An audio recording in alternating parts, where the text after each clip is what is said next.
Welcome everyone to the Subic Center for Spiritual Living Sunday service. I'm Reverend Michael and I have the extreme pleasure of serving as co-senior minister with my beloved Reverend Nicole, who's been working her fingers literally to the bones 50 or 60 hours a week getting this place ready.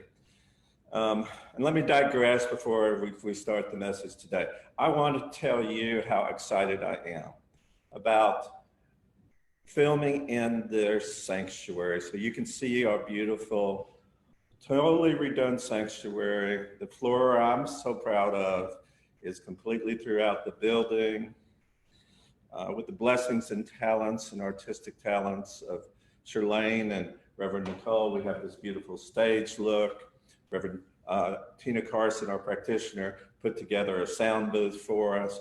And it just makes me feel good. And it makes me feel that what we've been talking about every Sunday, what I talk about here from the stage and what you talk about in the social time, is that we are one family, just like Lindsay was saying. We are one beautiful, loving community. And when you walk into our doors here, the one thing that's certain is that you are loved. And so yesterday, we had a very, very fun, fantastic, and very productive fundraiser. So John Partington, our cheerleader for all our fundraisers, and heads them all up, he says, Reverend Michael, we wanted $15,000, we're at $13,000. And I told him, John, don't worry about it, the money will be coming in the door. So thank you for your generosity, but for me, the best thing about yesterday was I got to see some of you again. Now, safety, I will guarantee you, safety is always foremost. Everyone we've talked to says we want to practice social distancing and we don't want to come back in large groups until it's safe for us to do that. So safety is always number one. But under proper social distancing yesterday, without my mask on and 6 feet apart, I got to connect with people. And that just warmed my heart and made me feel good. So anyway, all the things that we talk about this loving, beloved community is just showing through all through this COVID situation we're in. And it's an interesting situation we're in. And the theme for the month is unchanged spirituality. And the concept of that theme is that none of us are free until all of us are free. And that's a very, very common theme throughout a lot of different religions, a lot of different spiritual practices. One of the slides that you may be seeing now is Ernest Holmes, when the law of circulation is retarded, stagnation results. Well, that's just an intellectual way of letting us know that there's good for all. And when all are not receiving the good is being slowed for all. Powerful, powerful place to be, because one of the common themes throughout all the spiritual traditions is oneness. And that's what this week's talk is really all about, and maybe how we can get there. In the Quran, it says, and whoever saves a life is though he had saved all mankind. Once again, being in that place, understanding we are our brothers and sisters' keeper. We do have love for each other and we are connected. And then Leviticus, and those of you Bible scholars know Leviticus is rule after rule after rule. The big rule there says, thou shalt love thy neighbor as thyself. So it's a powerful place for us to be, is to know that where there's good for us, there's enough good for everyone, all of our brothers and sisters. And to me, one of the ways of doing it is, instead of looking at a bad situation and just trying to make it just a little bit better, understand we can practice our spiritual principles. And one of those spiritual principles I want to talk about today is who we are inside. And I want to talk from the perspective is that we have this divine spark inside of us. It's just beautiful. It never goes away. It's always there for us. And we can take that spark And we can recreate our life experience from that and recreate the life experience of those around us from that beautiful spark. And the spark is always bright and clear, and the light is always clear and shines very illuminating. It just sometimes our use of it blurs it a little bit. So I'm not talking about here, there's work to be done in the world.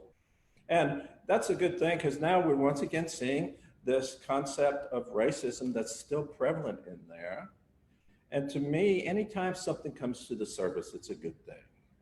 So even if something looks grotesque, once the light shines on it, that's the start of the healing. That's the start of the healing. So this is a good stage that we're in.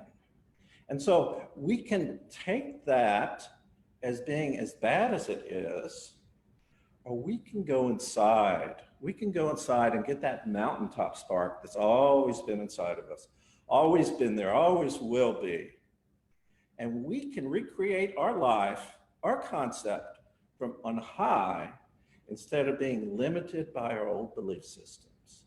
That's one of the things that Ernest Holmes learned very well from one of his mentors, Judge Thomas Troward. We can recreate our world from the world of effects and get something about the same. Troward called it the law of averages, and maybe the evolution goes like that. Or we can go within and grab that light, grab that beautiful aspect of who we are. We can redefine ourselves as someone that we've never seen before, the spiritual being with a character that you just haven't been willing to step up and say.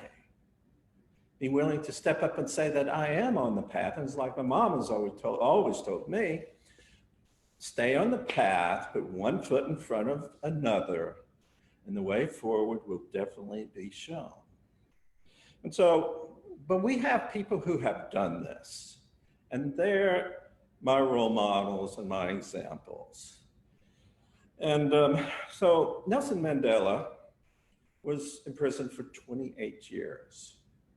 And this is what he was saying to himself and then to others as he was walking out the gates. He was telling himself, after 28 years, I knew that as I walked out of those gates of prison, that if I did not leave my bitterness and hatred inside, I would still be in that prison.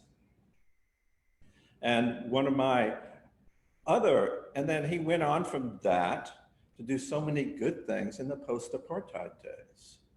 And one of my other great role models is Father Gregory Boyle, who created Homeboys Industries, who spent his life, or has spent his life, still going, working with the gang members who are choosing to make a better choice for their life.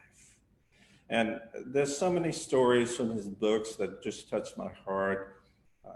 Him going to Peru and getting blessed from these people that he didn't even know, and all they had were flowers to go over his head. But I got one special story, a clip off of YouTube I want to share with you. And it's his big heart, how he sees behind the appearances, just what I'm talking about, how he has a mountaintop view and he's moving his feet to make it happen. And so here he is, Father Gregory Boyle. Once he came into my office and he said, "AG, kick me down with 20 bones, yeah?" I said, "What do you need $20 for?" "Taking my lady to the movies." I said, "Well, how old are you?"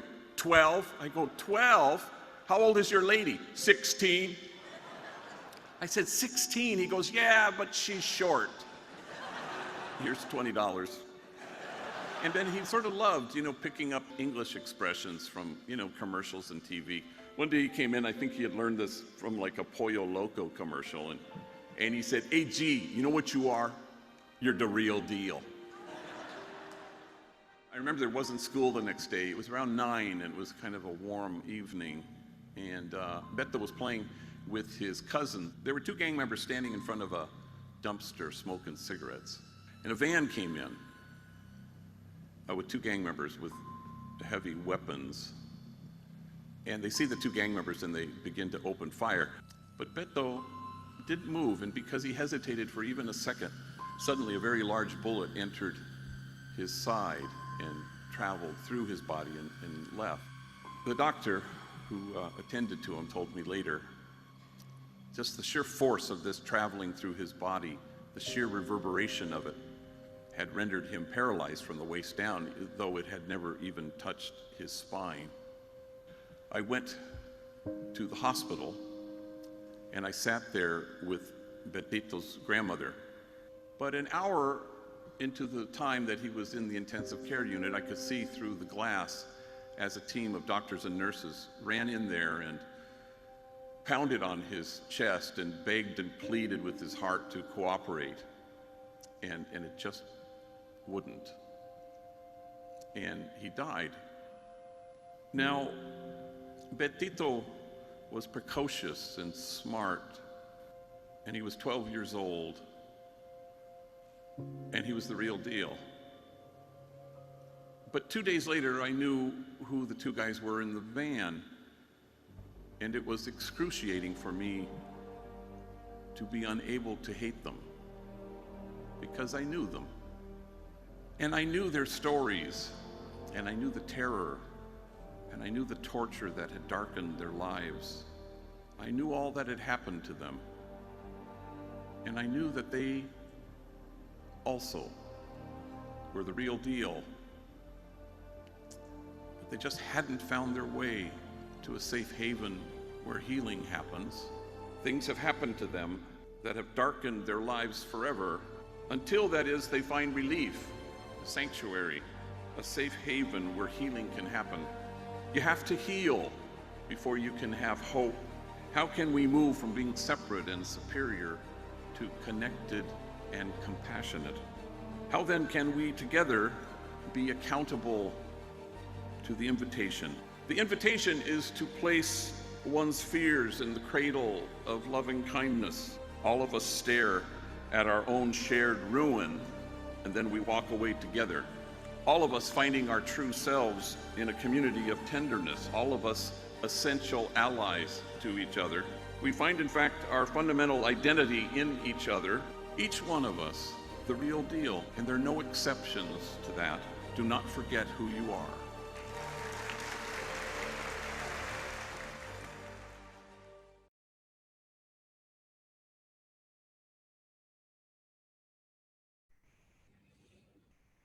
Thank you, Father Greg. And as you can tell, that was beautiful. I'm sort of recovering from those words myself. And so Father Greg talks about the real deal. Well, he knows the real deal because he's worked at seeing it his entire life. And I think all of our spiritual leaders and great people know the real deal. They know who they are. I think Jesus knew who he was. I think Emerson was guided from above. I think certainly Thomas Troward, Ernest Holmes, all of these, and contemporaries, certainly. And some of these are reluctant leaders. They really didn't know they were about to do this. I think Dr. King is one of those, where you were dealt a hand and you knew it was yours to do. And so that's my encouragement to all of us, is it's one thing to see that things are bad in the world, and it's another thing to use our spiritual power, use this divinity that's in you and in me and in everyone we come across. And I'll give you 3 ways that I think you can make that happen. One, when we're in the confusion, we're trying to figure it out intellectually, just stop doing that. Just let go of the why am I in this bad situation? Because that's not going to get you the answer. The answer is not going to be in the situation. The answer is going to be in your heart, which comes from spirit, which comes from the divine, from within. That's where your answer is. So just let go of the intellectual pursuit of it. Because if you want a better answer, it's going to come from within, and it's going to come from spirit, from the divine. The second thing you can do is you can put on a new skin.